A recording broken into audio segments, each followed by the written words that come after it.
Merci beaucoup, papa journaliste.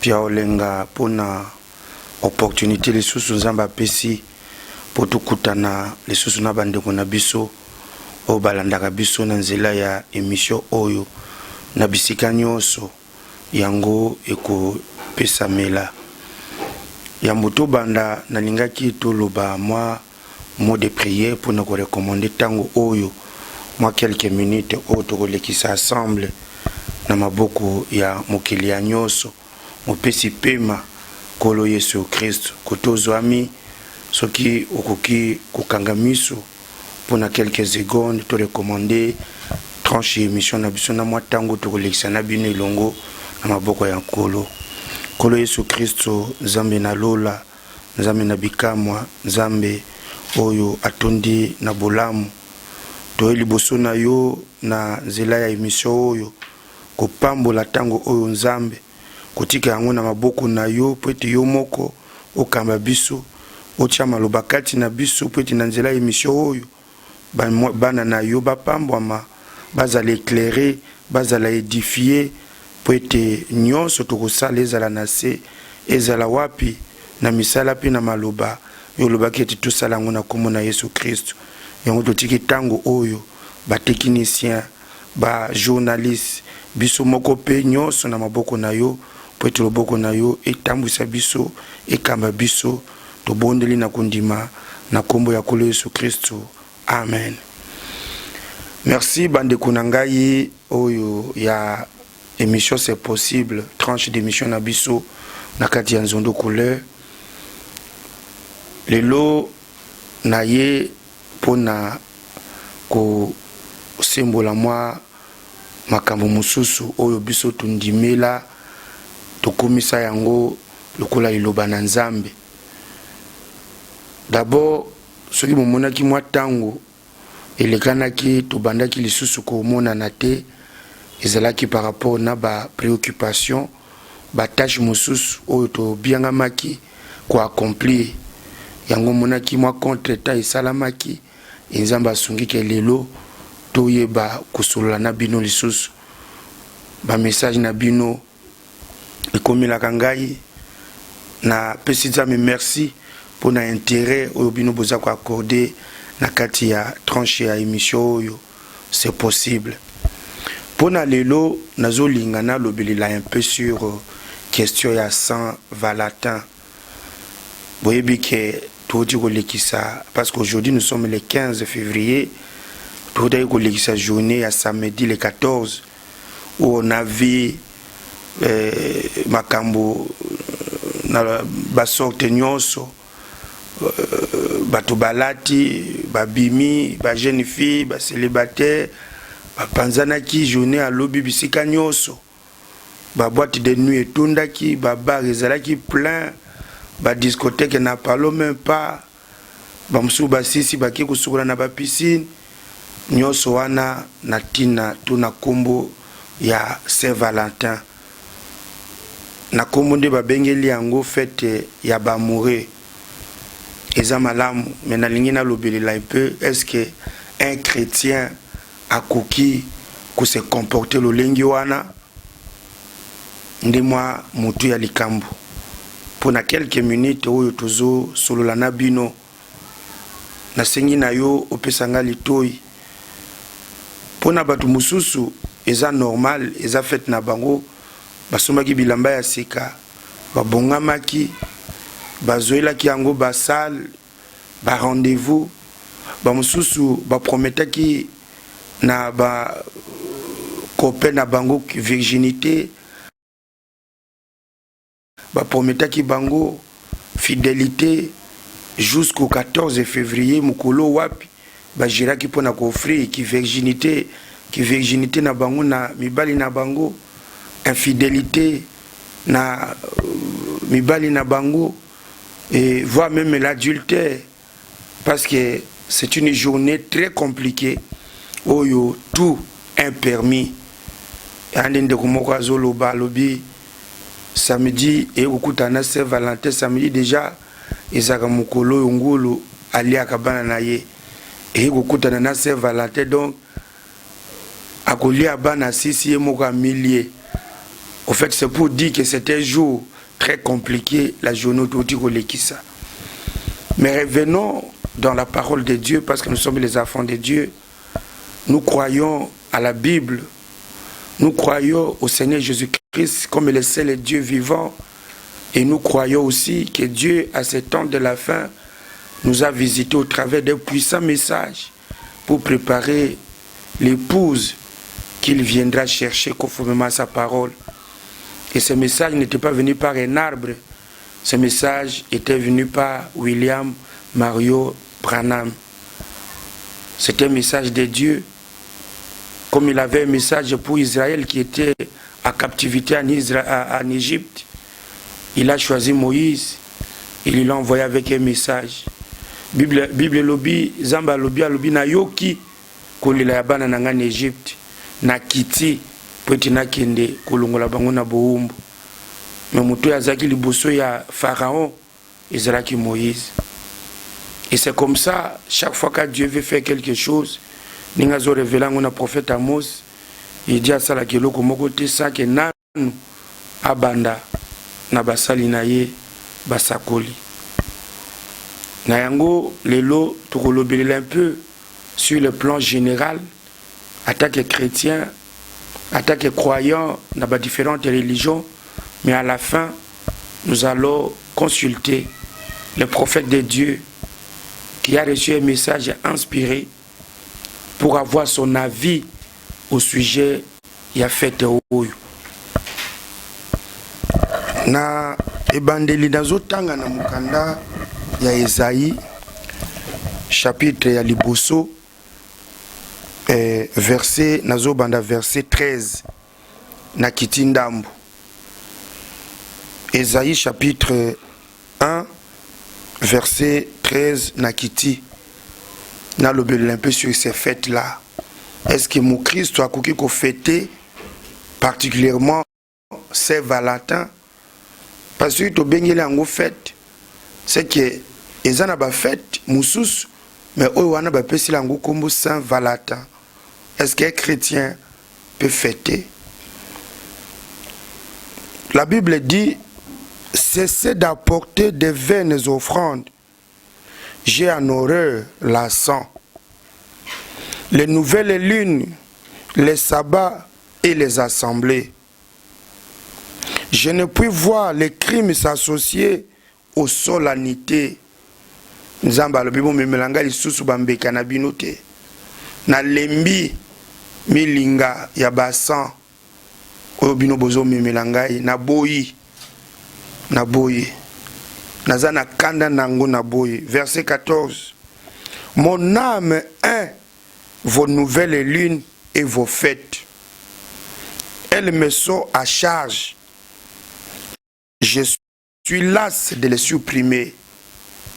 C'est Dieu. Oyo nzambe mutazo loba.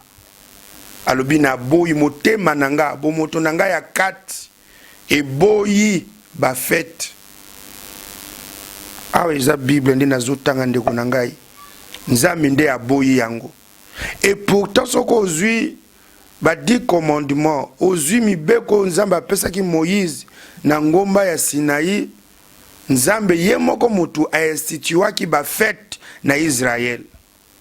Nzambe ayebisi Moïse alobi tala ba fête o bana Israël bako observer bako banda kusala à mon honneur nzambe ye moko.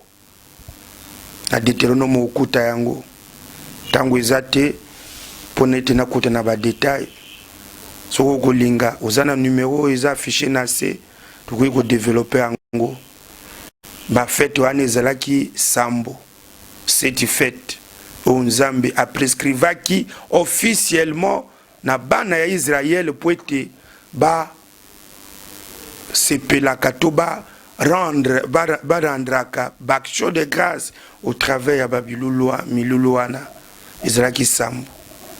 Fête des tabernacles, fête des trompettes, ils sont nombreuses. Mais ici Dieu dit j'ai en horreur et j'ai lasse de les supprimer. Au fait, et en est mutumo boy bazo tumbula siko alobi kalamingi te nazo yanula kalamingi te nazo silika kalamingi te nazo si don Nzambe akomi ko boya ye mutu achaki yoke loko moka zolo balobi mon âme est vos nouvelles lunes et vos fêtes, elles me sont à charge, je lasse de les supprimer. C'est-à-dire que ye mutu institua ki ba fête mais ye moka akomi pressé ya kolongola yango. Opozinga mutuna seka alo to fetaka isusu te. Oui, kolandana na likomi oyo fete nyonso oyo tokusala eza kotelemela makomi ya Yesu. Fete nyonso nalobi kaka Saint Valentin te. Fete nyonso oyo ebengami fete. O fete d'anniversaire Nzambe aboyi yango. O fete ya mbotama ya sika ya bebe Nzambe aboyi yango. Oh, fête ya mariage, Nzamba boyi yango. Oh, fête ya diplôme, Nzamba boyi yango. La Bible dit, Dieu n'a pas cité la fête ou les fêtes. Il a dit, j'ai vos nouvelles lunes et vos fêtes. Na vos fêtes, c'est un article indéfini. Les vols, c'est indéfini. Ça dit, na anniversaire, ça na kati wana. Na ki fiançailles, wana fête ya première alliance ya fiançailles, ça na kati wana. Fête pe ya mariage eza na voana. Fête nyonso eza na voana.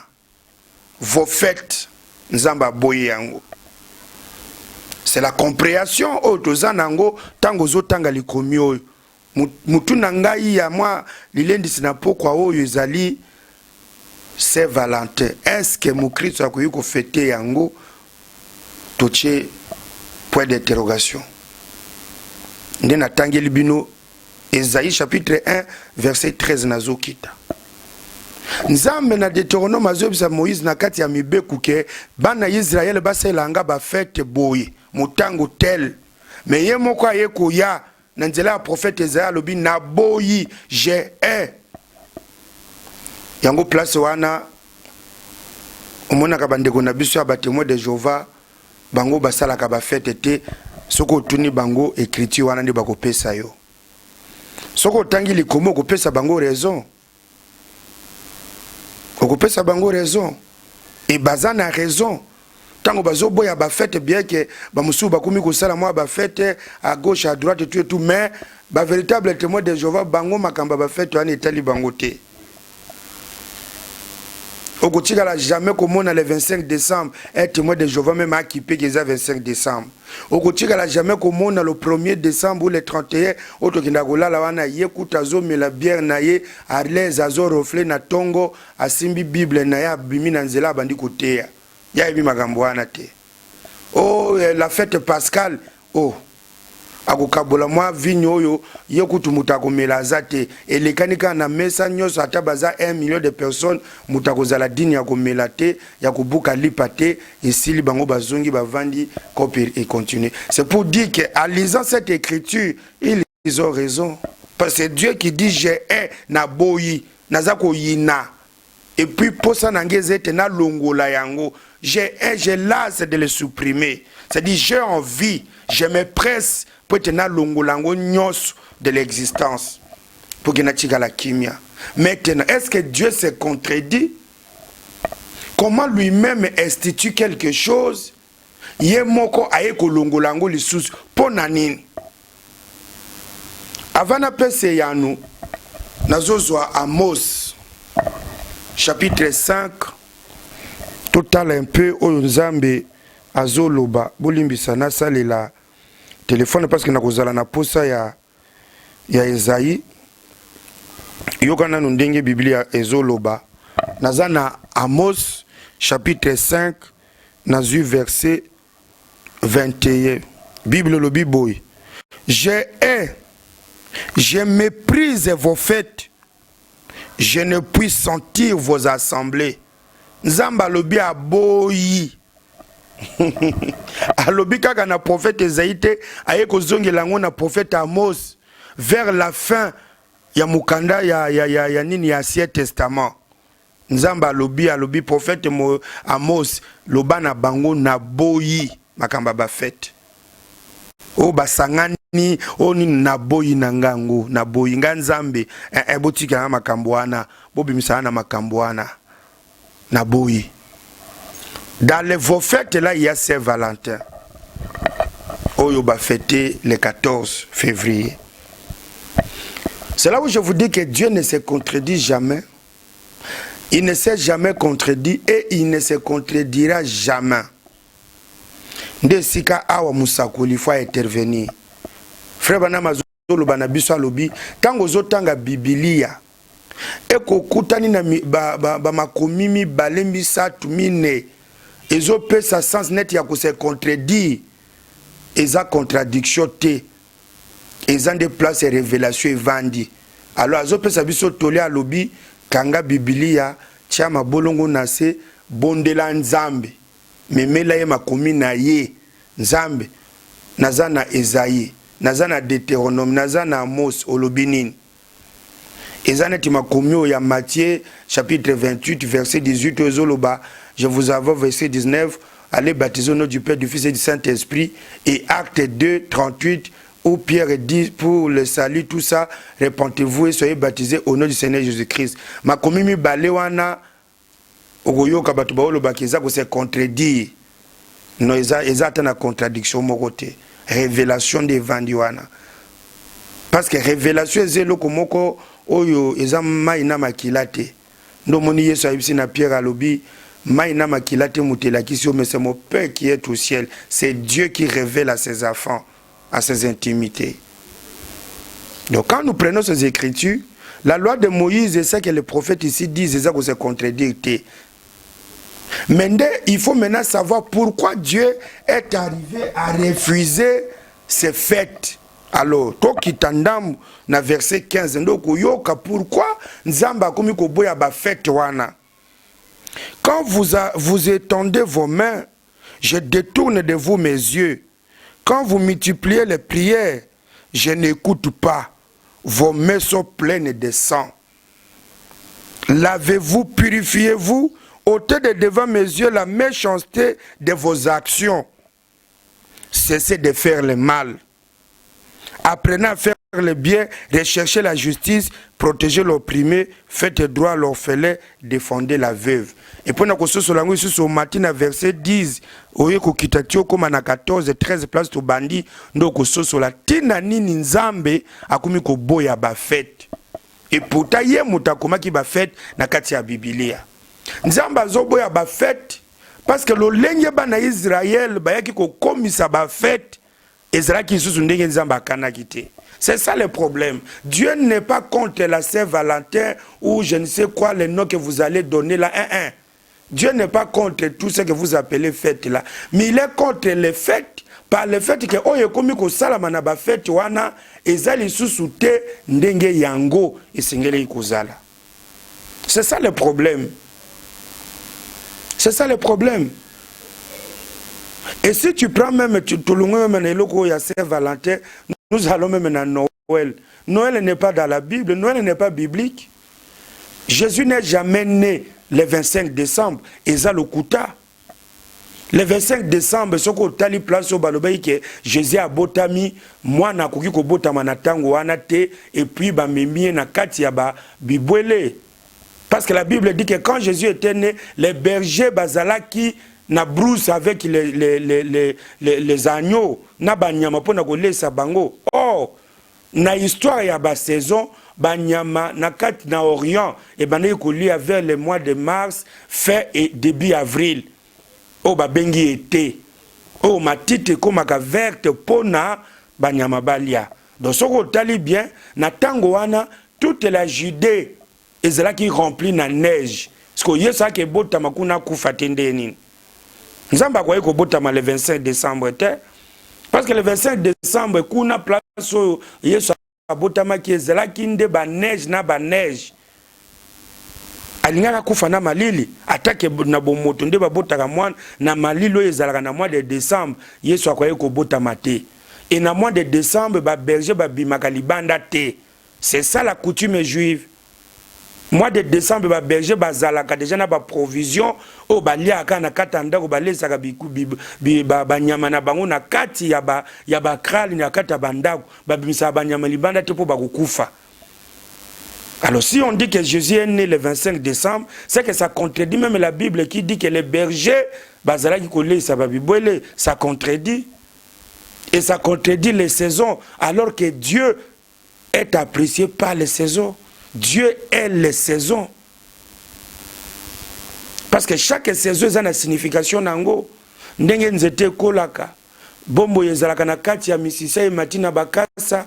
Tango elangeye nzete saine kukufa. Ba vitamine to bombo inaye ekiti na mupipi elongo mipipi eke na misisa eke ko batama. Ndo mona ka banzete kauka nzete kufite banzete kufa nilanga te. Yondo ye bakate omoni nzete bakase kauki oye na mbeli okati yango metango okata yango mona ta okoma na katikati te omona atekeza mubeso. Et c'est une signification dans la Bible. Pesela ngo tangi vers ezo komona ke même nzete oyo lobai ke e kauki wana bakase kufi bakase komi ko bima lisusu e komi kitoko e komi ko bote sous ba fleur. C'est ça la parole de Dieu, la continuité dans l'univers. Tozo a fait ya le 31 décembre to fetaka wana ti tongo ya le 1er décembre wana. O ba bengaka kombo nango so lukiango na Google to na yebite na ba mode de recherche okomona ba komi bonne année te. Kombo nango le nom scientifique c'est la fête de Saint-Sylvestre. La Saint-Sylvestre, c'est une fête catholique. Je vais revenir sur l'histoire. Saint-Sylvestre signifie un pape. Il fut un pape qui est décédé le 31 décembre. Nabala, je crois, 300 quelque chose. Wana. Et c'est comme ça. L'église catholique a canonisé, a commissionné Moussantu et a adopté Moukoloana comme Moukolo ya fête. Donc, on a na fête. Wana. Oh, le baga. Na quelle l'église est bonne année et comment mieux a versé ni. C'est une fête catholique. C'est Saint-Sylvestre, c'était un pape catholique. Le 25 décembre, c'était l'anniversaire du dieu soleil, des dieux invaincus soleil, le dieu Saturne. Nde babandi ko célébrer yango. Ezalaki mbotama Yesu te. Mais baye ko zota o barome ba komi bazui yango, ba komisi yango fête ya mbotama ya Yesu. Alors que Zalaki le dieu soleil zambo babande ko sambela ba seri wana landa li solo. C'est une fête catholique aussi. Somsomo na bande on abiso catholique et bakendaka moi na crèche ba sali tout ça ezalaka ba mi benga ka fête na bango.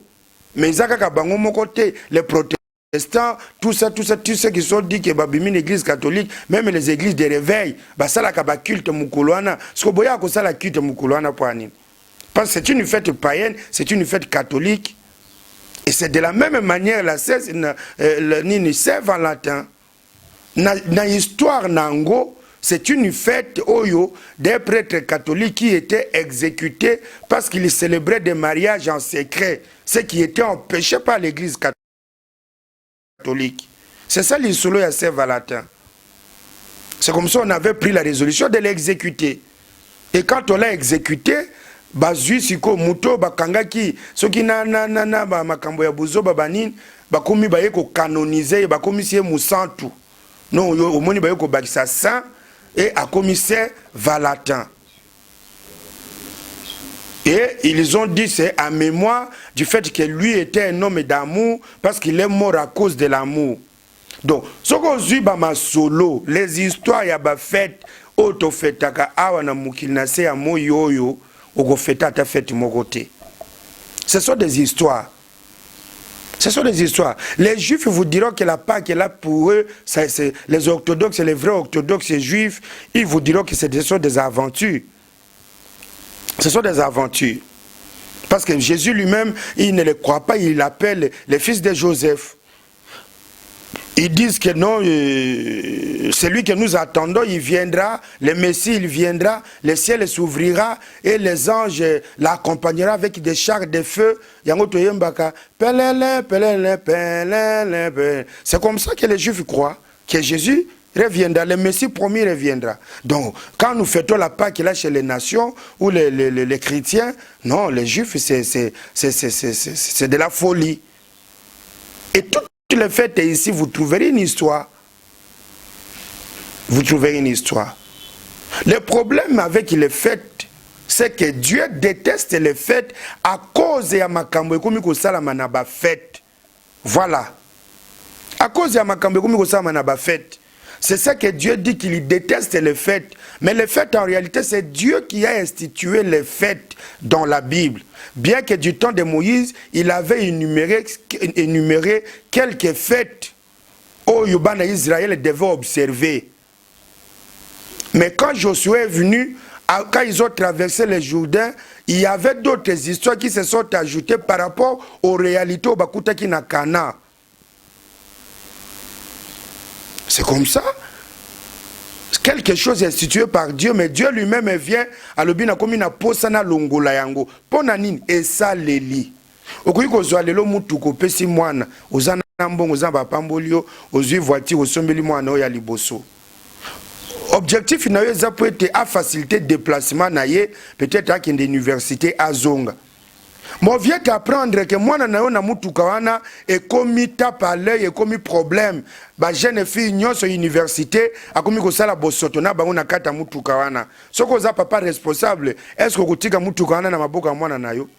Okoboto la ye et pourtant yo muto pesa ki e mutuka wana. O pesa qui est pour un objectif qui est sunga kaye na transport et alongwa monisco akendi ni bande. Mais moi na kozanga soki discernement mayel akesa la bisala sala akomi kozwa na basi ya batu komi mabango na mutuka peut-être pona kosala buzoba. Papa responsable akotika mutuka wana na maboka mwana ete akobotola ye compte parce qu'il s'est dit okolukelanga makambo. Okoya komemanga na prison pour rien. C'est ce que Dieu a avec des fêtes. Nzambe mota institua ba fête, mais ya lobi na boyi yango. A boyi yango na raison parce que makambo e komi ko salama na ba fête. Tozonga ta na biso na munasi ya mokili. Ta na ba fête na biso ya mariage lelo. E komi nini. Ce n'est plus fête au kendo ko sepilisa ndeko ya bali. E komi ba célibataire ba ke luka mibali. Mibali ba ke luka basi, mais ba femme mariée ba ke luka ba copain o ya mbongo. Mabino et comme bina na ma fête na ba fête eza ko honorer lisusu nzambe te. Tala ba fête et anniversaire, tango mwana yebso maman, nous avons un anniversaire à l'université. Tinda mutazo abimage ya ko mona mwana na yo mabina bina kana ba fête wana. Ata yo papa ko ndima te. So yo ko ndima te, nzambe nda ko ndima yango, nzamba ko ndima te. Nzamba ko ndima te. C'est que nous faisons des fêtes aujourd'hui, Zamba Kouiko Sepela Yangote. Moi-même là, d'ailleurs, je suis en train de voir, même les fêtes, tout ça, je ne veux plus même aller dans la fête. Parce que, aux autres qui ne fêtent quoi assister Moutou, qu'on réponde, qu'on honore Moutou, mais ma cambo comme qu'on salama na ba fête, et comme qu'on tout ça, qu'on tuna ma baku. Bandumba nyonso bazui bango batie bango na ba protocole batie bango na ba soki ba cortège po ba ko lakisa sima na bango nyonso yo kena nzambe o senti que présence ya nzambe kimio atmosphère et baby batie ba pesi bango ba robe transparent sa eloko na kati ba ketia ope liboso pasteur yo anozo melasoy bazo binela na se ya zolo. Fête wana yo kanisi nzamba ko sepela nango nzamba ko sepela nango te soki yo na nozo boyo zo otie miso boyo zui téléphone okomi ko tala internet e bongo nzambe likolo nzamba ko sepela na fête alolengi wana te. Alléluia. Je me rappelle un jour tango Absalom lingaka violé ndeko na ye Tama ibsa lobi ndeko na ngai soko za na posa nanga parce que na tango wana ya David ukayi ko bala ndeko na yo ukayi ko bala yaya na yo ukayi pe ko bimana papa na yo ndenge bana noye basala ndenge pe Lot abota na bana na yemi balo babimaki na Sodome. Tamara ibsa lobi ndeko na ngai Absalom ko violenga te. En Israël, on n'agit pas comme ça. Alléluia. Ndeko na nga ba fête ya biso ya lelo o komi na problème ya ko différencier est-ce que les fêtes ya église to les fêtes ya mokili ko kutu ya mokile moko moi décence ekomi kokota. Ah, siko zamba kolinga fête wana ndenge nini. C'est ça le problème. Quand la Bible dit j'ai vos assemblées, regarde ce qui s'est fait dans l'assemblée na biso. Zambe pas zo bengango zo détester yango. Yo zo monaka Saint-Valentin. Mais tala yo dadi. Même église ba protocole nyonso silisa bango. Mais l'église wana bozo yema banzem Yesu azali awa, Yesu azali awa, Yesu azawapi. Yesu akoza la place à Gindumba te. Yesu azoza la place ya impudicité à lolenge wana te. Yo papa mukolo ba pesi yo kamba bana. Yo zo sisa basi ya ba collaborateur na yo. Mais c'est plus que fêter Saint-Valentin. C'est plus que fêter même Noël. Yako zamba zolo ba j'ai vos assemblées. Nazako yina, nazako boya yango. Parce que busoto. Au moni protocole a terminé la porte. Zokande likango ya chef d'orchestre. Siko ya assemblée ya lolenge wana nzamba ko sepela nango ndenge nini. Au moni chef d'orchestre azako yemba na auction pa yebike na poka wana choriste ya zana micro principal apesa ki rendez-vous andima ki alobi mete lelo to okuta na poko lekisanga nanu liboso na yemba yo kanisa zoto kana auction zokande sengo ya ndenga ko sepela na poko nzamba ko sepela na assemblée wana ndenge nini. Ba note zo beba na église pona nini pianiste asenga ki loboko ya mutu wana choriste wana aboyi akomi ko bebisela ye ba note na église. To babima bango mibale soki asimi micro ba note ekomi kitoko batu musu basimbi ba note baby. Oh courant eza faible. Okokosa biso to kosa mi to ndimi ke courant ezala ki faible. Mais nzambo okokosa yete. Nzamba zo mona po tango bokosisa na poko na busoto na bino zo ça tu vois comment je t'aime hein? J'abîme pour les autres pour que tu sois la meilleure. Tokoyoka te nzamba zoyoka. Nzamba ko sepila na assemblée wana ndenge nini. C'est ça le problème. Donc le problème ce n'est pas l'assemblée, le problème ce n'est pas les fêtes, le problème c'est comment nous faisons ces fêtes là. Est-ce que Dieu est honoré na ba fête na biso ou pas? Yango ndeko nanga lifoko ayembaki ça a toujours été pendant la fête que les enfants de Dieu sont tués. Il y a la mort physique et la mort spirituelle. Na ba fête, bakataki mutu ya Jean-Baptiste. Na ba fête, on a abîmé beaucoup de jeunes filles, comme hier le 14. Combien de virginités ont été abîmées? Combien de fidélités ont été commises hier, le 14 février? Ce qu'on zamba ko sepelana le 14 février, ya ndenge na yo wana ndenge nini. Nzamba ko sepela te. Combien ya ba mabala et baby lobby na ba mikili, na ba ville, ba grande ville, na biso na bandundu. Combien bato ba bundi akekanga yena mobala batu, na mwasi abatu, na mwana batu, bazemi boni ekoti lobby le 14. Zwaka sangisa 4 mois okomona makambe komi ko changer na ba quartier. Pona nini? Parce que zeme ekota ki le 14 février. C'est ça le problème. Toutes ces choses-là, ça a cause à l'olenge, biso tokomi ko memelango lelo. C'est ça le problème. C'est ça que Dieu déteste. C'est ça que Dieu refuse. C'est comme ça il dit éloignez-vous de moi. Babiloko na bino ana, vos mains sont remplies du sang. Maboko na bino etondi na makila. Yo na fête na mbongo ki ya kuyiba ya muyibi batu bakolo mbongo bazolela mais yo zo sepela na mbongo wana ozo sala fête nzamba ko sepela ndenge nini akosepela te ato bengi dadi na bino prophète a prophétiser vo banda fête wana pona nzambe akangi miso akangi matoyi alali na pongi abosani ke batu mo baza kutu parce qu'il a horreur ezo sala ye posa asanza azo yinazo azana posa mi boma tanga zo mona buzo bawana et puis buzo bengango fête. Parce que Dieu a institué les fêtes en Israël pour un honneur et une signification.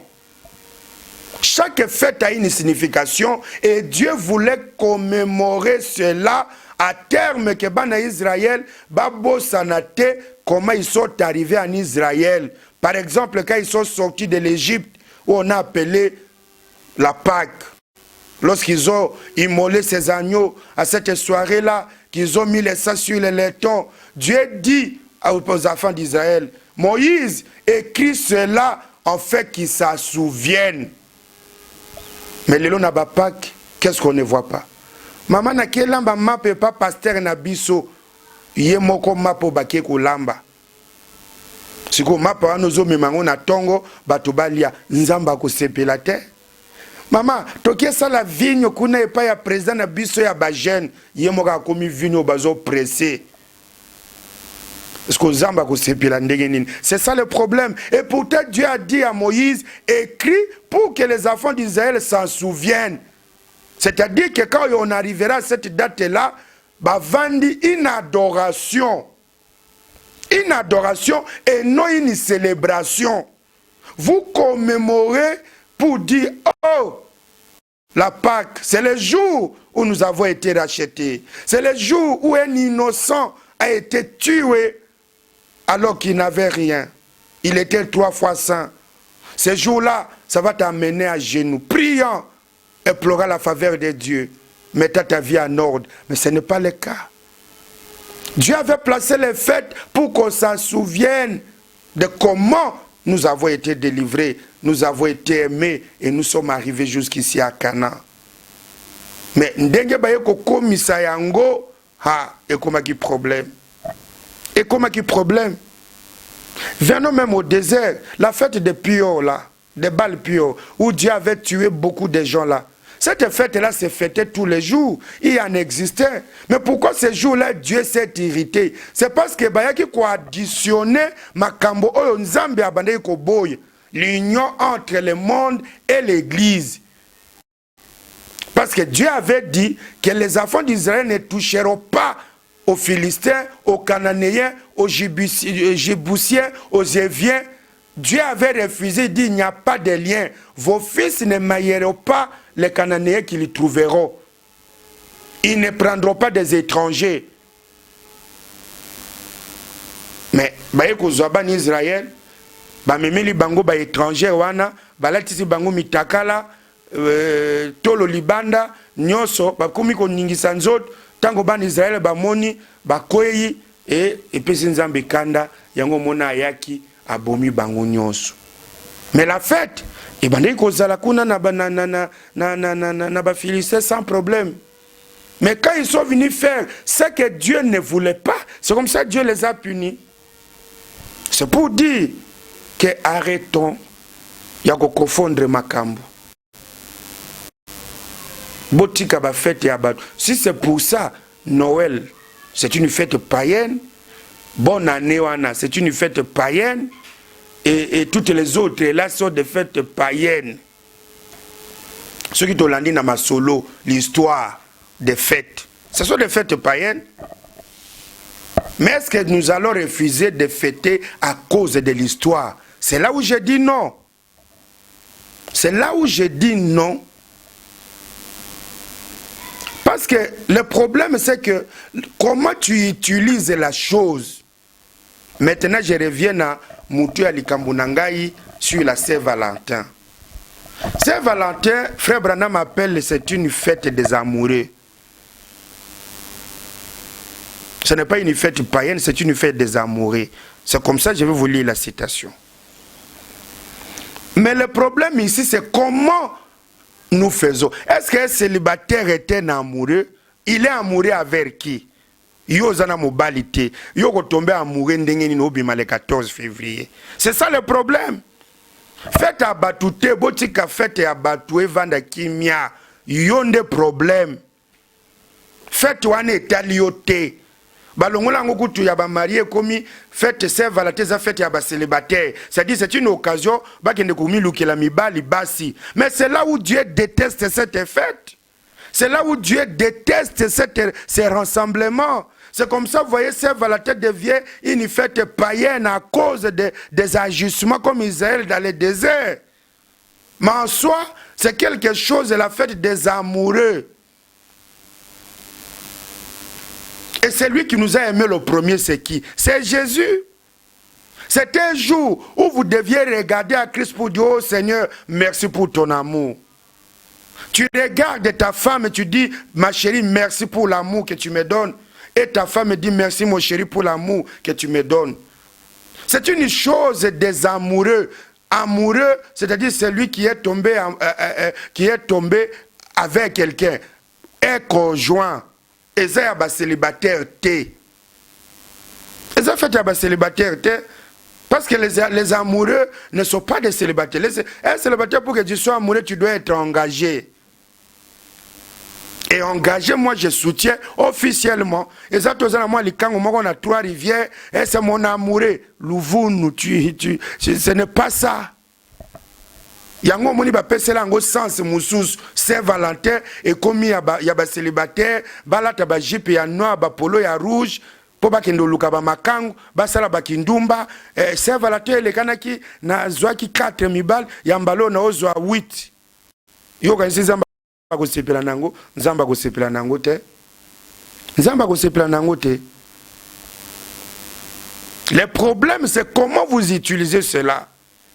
Est-ce qu'un chrétien qui est né de nouveau a koki ko bimana Saint-Valentin pour akende ko sala buzoba? Je dis non, il ne peut pas.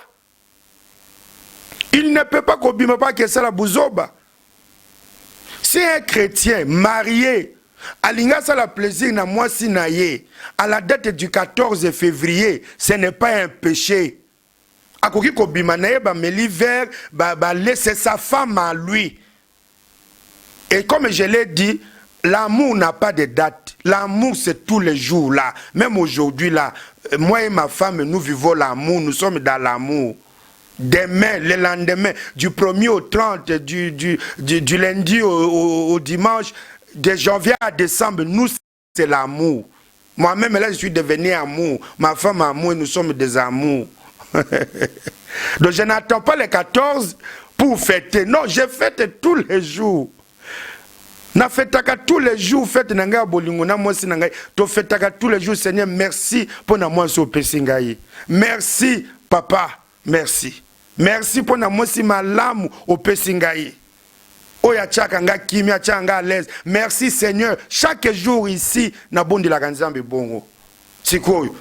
Est-ce que na kozela kaka le 14 pour na kende ko fêter? Non, mais si ça tombe le 14 que to biba, je sors avec ma femme, ce n'est pas un péché. Parce que nako kende kozwa mwasi ya batute, nako kende kozwa mwana ya batute, nako kende pe ko bina na babar te, nako kende pe ko melelango masanga te, que pas c'est le 14 février. Non, c'est là où ça devient mauvais. Mais sinon, toutes les fêtes ici, elles ont une histoire ya mabe. Elles ont fête mon côté, à part les fêtes d'Israël, Sambo, oh elles ont kati ya Biblia. Les restes des fêtes ont de mauvaises histoires. Yo yebaki pourquoi on a commencé à célébrer l'anniversaire. Anniversaire, yo yebinde ni babandi ko célébrer anniversaire. Mariage, yo yebinde ni babandi ko célébrer fête à mariage. Non, arrêtons. Arrêtons de yakocha masumu bisika nyoso ya malamu te. Luka molimo centre okososo la ke ba fête ezana ngo problème était mais yo ndo komi na problème. O komi na problème. Na arc-en-ciel, eza elembo nzamba sala na Noé pour dire kako boma isu mokilo yo na maïté. Na arc-en-ciel rouge ezalaka te. Papa journaliste. Na arc-en-ciel rouge ezalaka te. Parce que le long na lati rouge et comme un problème que eza Saint-Valentin. Vous voyez comment là où le monde nous amène. Na lati rouge, oh non Saint-Valentin. Non, Valentin va botama le rouge a existé. Et les rouges dans la parole, se typifie le sang de Jésus. Ésaïe chapitre 1, vous descendez vers le verset 18, je crois. Même si vos péchés sont rouges comme du cramoisi. Dieu, son sang est rouge. Ça typifie le sang de Jésus qui nous purifie de toute iniquité. Donc, voilà un peu comment le monde essaie de détourner, d'enlever, de détourner l'attention à Batou, pendant qu'on met un peu moins boulot qui est mort boyé, qu'on non, fait des païens, oui, des païens, pour ceux qui se comportent comme des païens. Parce que même le 1er décembre, là, le 31 décembre, tant que tu es l'église, tu es pour que tu aies ça, 2000 une année vers une autre et en présence et ensemble. Objectif n'a pas ça pour être ce qui ne ça bouzo batté mais basi boni bami baby ça entre les 2 journées wana. Beaucoup. Est-ce que c'est pour autant que baoyo bazo bika na bonzambe na bolamu bazo sala lisumu? Non. Si c'est les gens se compromettent les jours de Saint-Valentin, toi un enfant de Dieu, tu ne peux pas te compromettre les jours de Saint-Valentin.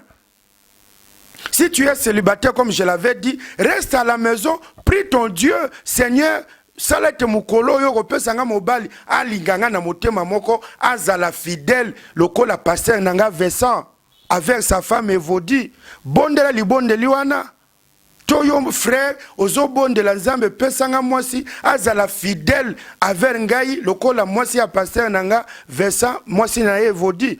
C'est ce que vous devez prier. Ce qui n'a nous, aux yeux, moi, c'est aux yeux, mobalité. C'est de demander Dieu, un homme qui t'aimera, une femme qui t'aimera. Et non, kobima kokende komila masanga, kosala bisala sala, nzamba zo yina yango, nzambe a horreur, alingi yango te. Et oyo, ce qui nzamba boye eloko, yo kansi bato bazana kati nde ya akolinga bino te, parce que vous êtes dans la souillure, parce que la Bible nous demande d'être propre. Romains chapitre 12 verset 2. Ne vous conformez pas à ce siècle présent. Tant que vous avez dit que bisala salawana, yo attaque moi nanzam, o kende ko sala bisala saloko la bangote. Et belé bazo zo ali komiwana, bazo memango pour dire comme mokili bazo fêter Saint-Valentin, c'est nani, c'est Valentin, c'est que ba Christ non parce que c'est le monde. Si ko tango biso to fêtaka na bango le 1er décembre, le 31 décembre. To fêtaka na bango Noël, to Pâques. Pour bango pe ba fêtaka Pâques. C'est que Romains 12 et 8 c'est ça qu'on s'applique na tango wana te. Non, arrêtons cette compréhension là.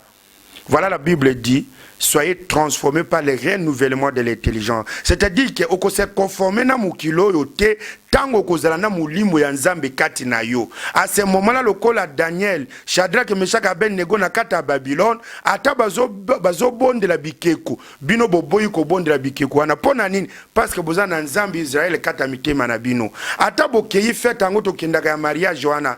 Tango bandumba bazwaka na bakomi ko bina pona ko lingisa nzoto ko luka mibali.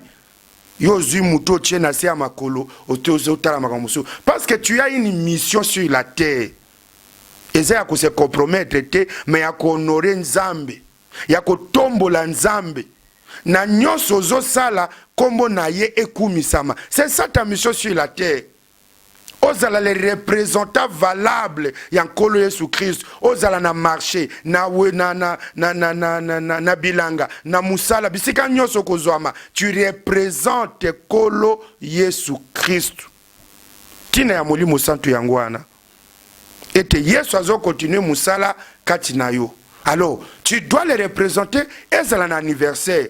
Et porter les blancs là à l'intérieur, attache jipette été, sous-vêtement que tu n'as parlé, mais pas, excusez-moi l'expression, nu, azuka mwelamba pembe ache. Allez, yewana, azobina, azoswake, liboso ya bat. Tout ça là, c'est la fête. Mais est-ce que Dieu aime? Mais n'a pas fait, on a ban nzambe pe bazalaka bon. Entre parenthèses, bazalaka wana. Sikoyo, on va dire quoi? Que fête ya nzambe, parce que ce n'est pas la fête qui porte le nom des catholiques. Non, arrêtons cette histoire-là. Toutes ces fêtes-là sont païennes parce que l'histoire commence par des prêtres, d'où ça, des sœurs de Babylone, Kouana, canonisés, comme ici, bassin et l'histoire. Mais ce date, par exemple, pour Noël, frère Banamazolo, nous ne croyons pas que Noël, Jésus était né le 25 décembre. Branham écoute, tu racontes même l'histoire où a Dieu soleil, comment ils sont arrivés à assimiler date et à naissance et à Jésus. Mais frère Branham me dit que si nous méditons, si nous nous rappelons de cette date, nous la respectons, c'est parce que nous nous disons que un un jour, Jésus était né. Bien que ce n'est pas la date du 25, mais au moins, Yesu abotamaki na nzete abimaki na mwasi. Mais mukolo abimaki, ne peut-être date eza précis na Bible te, mais abotamaki quand même. Et pour natina na yango, nous qui avons cru le message de Dieu envoyé par William Mayo Branham, nous méditons le jour de Noël. Il y a beaucoup de prédications à frère Branham où il y a Théaka na Noël wana. Et il lui parle même de la Noël. On lui offre même des cartes de Noël, des vœux. On lui donne même des sapins. Il achète même des cadeaux pour ses enfants et ses petits-enfants. Il les fait pourquoi? Maintenant tu vas dire que Branham c'est un païen. Parce que Noël c'est une fête païenne. Branham n'est pas païen, c'est un chrétien. C'est un serviteur de Dieu. Mais il dit, nous célébrons, nous commémorons cela, sachant qu'un jour, Jésus était né. Mais nous ne croyons pas que le 25 soit la date où Jésus était né. Parce que toutes les Écritures les contredisent. Alors, prends la même réflexion, ramener cela le 14 février. Tu ne célèbres pas le 14 février à cause des Valentins catholiques et si c'est pédophile, mais tu célèbres parce que tu sais qu'un jour, Dieu a donné de son amour. Jean 3,16. Il a tant aimé le monde et qu'il a donné. Quand tu te souviens de cela, tu peux même te rappeler de cela. Tu médites la journée du samedi là, par exemple. Tu es dans la prière. Tu te rappelles. Ce n'est pas un problème que tu offres une fleur à ta femme. Je ne dis pas nalikango nayo, à ta femme légitime qui est à la maison. Ce n'est pas un péché. Nulle part c'est écrit c'est un péché. Pendant que je termine maintenant, je vais lire frère Branham. Nazo shite wana. Toyo kasko Branham yemoko na tina ya fête wana. Quelle est sa conception? Ndenge nini azomoni la makambo wana. Parce que on ne peut pas condamner ce que Dieu n'a pas condamné. Si Dieu n'a pas condamné quelque chose, mon frère, continuons, c'est fini. C'est mieux et c'est sécurisant. Que de te mettre là, de jurer les gens, faites païenne, mais yo moko kuna nous ananzambe kati na yote, na kibondumba, tout ça kibondoki, magambe bele na kati, yo zomo na ka le 14 février, ndekomi po na yo. Yo ka musakuli na yo. Nazana message na ya teaki Jésus-Christ est le même hier, aujourd'hui et éternellement. Eteni yamisatu. Branham azolo baboy. Elle m'a offert un petit cadeau. C'était une petite enveloppe. Comme je parlais à la fin, je n'ai pas tellement fait cas de cela. J'ai mis cela dans ma poche. Quand je suis arrivé à la maison, c'était une carte de la Saint-Valentin. Branham me dit, fête des amoureux, célébrer le 14 février. Soyo zo bengango fête ya bapayende ni. Musakoli azolo ba fête ya ba amoureux. Yo zo bengango fête ya bapayende ni. Maintenant zo onga na bandi nango bandeliwana, tu comprendras que c'est la fête des amoureux. Et les amoureux, ce n'est pas les célibataires qui n'ont pas de mari, tout ça là, pour qu'ils aillent se compromettre. Parce que, sans Saint-Valentin, un enfant de Dieu ne peut pas se compromettre. Alors ce n'est pas parce que nous sommes les 14 que tu te permets à ça les kobo que Zamba a négocié, ton Zamba a légalisé yango. Il faut vivre vie à pureté tous les jours, y compris le 14 février. Il faut vivre vie à pureté, il y a sainteté, il y a ordre tous les jours, y compris le 14 février. Alors, le 14 février, frère Branham me dit, c'est une journée des amoureux. Il n'a pas dit que c'est une journée des païens. Yo plus que Branham. Il n'a pas dit que c'est une journée des païens. Il a dit que c'est une journée des amoureux. Si c'est une journée des amoureux et que moi j'ai créé ce message, moi aussi j'ai dit le 14 février, c'est une journée des amoureux. Nazaya ko philosophé Théo, il voulait dire, non, le bon raisonnement n'est pas la parole de Dieu. Sinon les philosophes, les scientifiques seraient entrés au ciel sans passer par le sang de Jésus. Qu'on raisonnait malamu, et zo sala mutute ki azala mwana na nzambi. Voyez frère, nous sommes les enfants de Dieu, on ne peut pas s'associer à cela, tout ça. Bilambo zo lata wana, Yesu mutatongela yo. Bilambo latak. Yesu mutatongela yo. Est-ce que vous que les meilleurs couturiers sont des homosexuels? Les grands couturiers sont des homosexuels. Parce que Lambo Latiwana est un homosexuel. Est-ce pour autant qu'il y a comme homosexuel?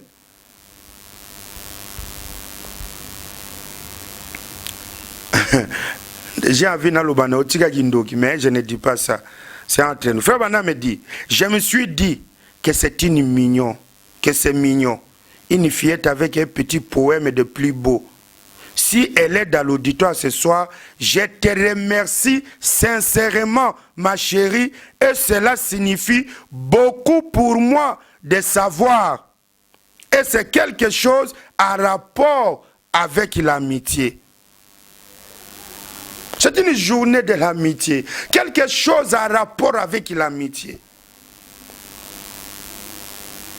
Saint-Valentin, yondo koko misango ya nini bobinga nini ya kindoki. Mais soko za mwana na nzambo ko sala ngo problème était.